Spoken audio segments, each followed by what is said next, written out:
All right, I am here with Viviana, the Women's Fund Miami-Dade. Can you tell us a little bit about your organization? Yes, thank you so much for having me. So my name is Viviana. I'm with the Women's Fund Miami-Dade, and I am the Director of Research and Policy. And at the Women's Fund, we create positive change for women and girls in Miami-Dade County. Oh, wonderful. So can you expand on that a little bit? Like, what does that look like? Absolutely. We do this through advocacy. We do this through grant making. So we provide grants for organizations working in very specific issues. We also do this through public awareness campaigns. You might have seen us back in 2020. We were the official Stop Sex Trafficking campaign for the Super Bowl. And we also have an extreme heat and pregnancy awareness, public awareness campaign.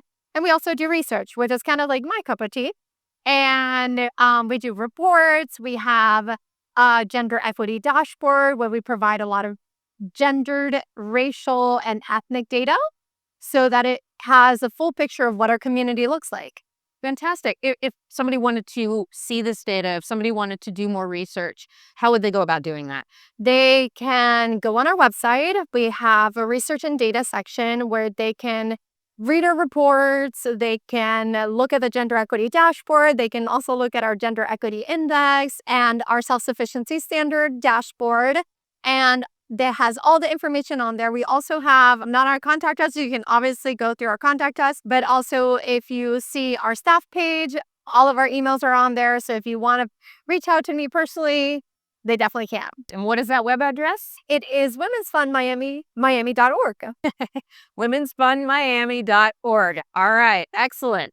All right, tell us, you have to have success stories. There has to be moments where you are very proud of the work that you do, especially in the advocacy work.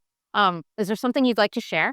You know, I'm always so extremely excited and happy every time we publish a report. I think it's a really big deal just because we have such a wealth of information and that we want the whole community to really take advantage of. And our most recent report is making a business case, a powerful business case for the early learning sector. So how can businesses really start to invest in their employees and make sure that they're providing childcare for these employees, right? So that their employee shows up. So there's more retention, there's less turnover.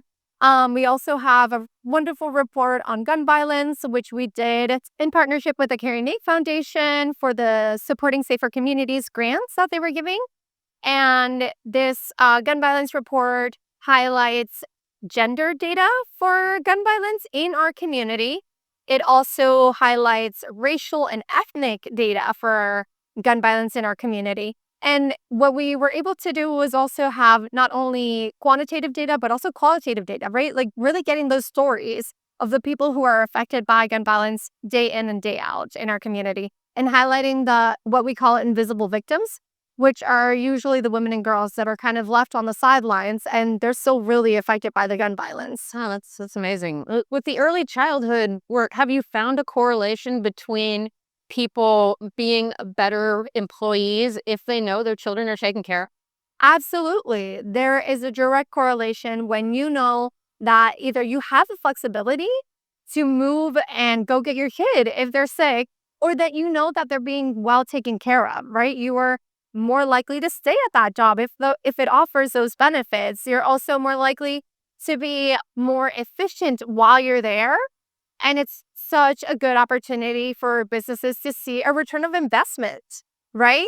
When they're actually putting in the time to meet their employees where they're at. So as we look ahead to 2026, obviously today is Give Miami Day. So once again, that website, so if anybody wants to give. womensfundmiami.org. Fantastic.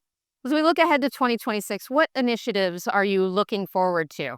So we're really looking forward to expanding our work around early learning, making sure that we do outreach not only for this report, but also businesses and talking to businesses. We also have this new initiative called the Alliance for Infant and Maternal Health. And this alliance is only like a year in the making, so we're quite new to it. But we're really looking to reduce and address the maternal health crisis by reducing maternal morbidity and mortality and infant morbidity and mortality in our community. And so with this new initiative, we're really looking to expand it in the new year, have more partners join, hopefully also do some grant making around maternal health because we know that there is a really big need in our community to address the maternal health crisis. If there were one word to describe your organization, what would that be? I know I put people on the spot. I guess what I do. Oh, I like it though. I'm here for it. Yeah. All right. I feel like there's so many words because women and girls are always so amazing. They're always so resilient, but I really want to go with empower. Yeah. We empower women on all bases. We empower them to be free of violence, to go for that economic mobility, to be leaders in their community, and to also be healthy, right? So it's giving women really that empowerment to do all of that. I love it. All right. Well, thank you so much for joining me. All right.